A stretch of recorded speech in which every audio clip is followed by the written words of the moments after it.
right, you hear him shouting, "Not my president." More protesters taken to the streets over the weekend. This happened, the video you're looking at came into us from Portland, Oregon. And for the sixth straight day, we've been looking at these demonstrations. In fact, today, you can see right there, these students staged a walkout in the Los Angeles area, high school students walking out of class to protest our president-elect. Trump is calling the protests a double standard. Listen to him here.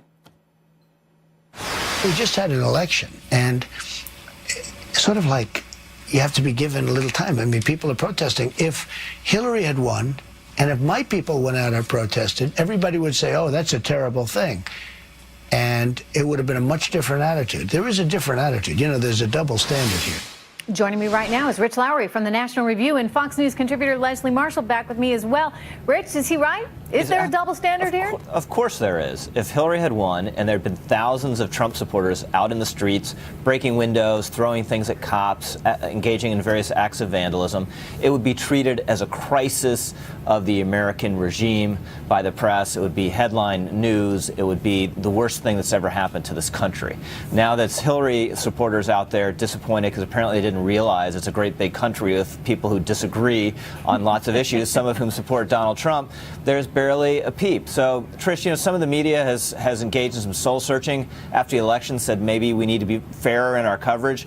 This is yet another indication that they truly don't get it. Well, I mean, I was saying earlier, Rich, I mean, there was that piece in the Washington Post basically saying, stay angry. An opinion piece, but nonetheless, I would say that the media is also feeding this to a certain extent. And the reason for that, Leslie, I would think is because many members of the mainstream media are leftists themselves. They don't like the fact that the country just elected President Trump, and they want to do whatever they possibly can to feed this outrage so that it becomes increasingly difficult for him. Your thoughts?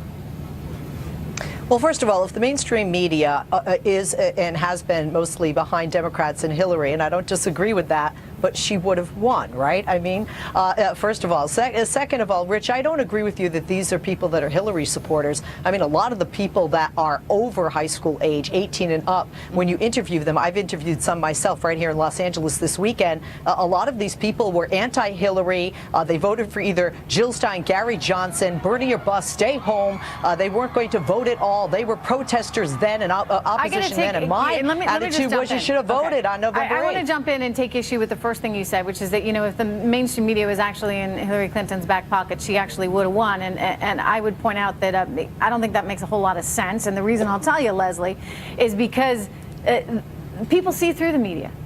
I think your average American, they saw through their concerns about Hillary Clinton, and they see through Rich Lowry, the media, which needs to do a better job at being more diverse. I mean, I think about all these local newsrooms or in these local newspapers that really have ceased to exist. Everything's coming from sort of New York, Washington, and going top down. And so what you used to have populating newsrooms, it just isn't there anymore. And so you don't have the diversity of opinion. Yeah, and the New York Times basically admitted this, not in so many words, but when they put out a statement saying we failed our readers because we underestimated Donald Trump, that was an implicit concession that their coverage was biased. And look, there are a lot of good reporters there who do good work, but the front page of the New York Times for 3 months was basically devoted exclusively to negative stories about Donald Trump. And look, it was a campaign that had obviously some pitfalls and made some mistakes, so some negative coverage is justified. But if you read the New York Times, you'd think nothing ever happened in the campaign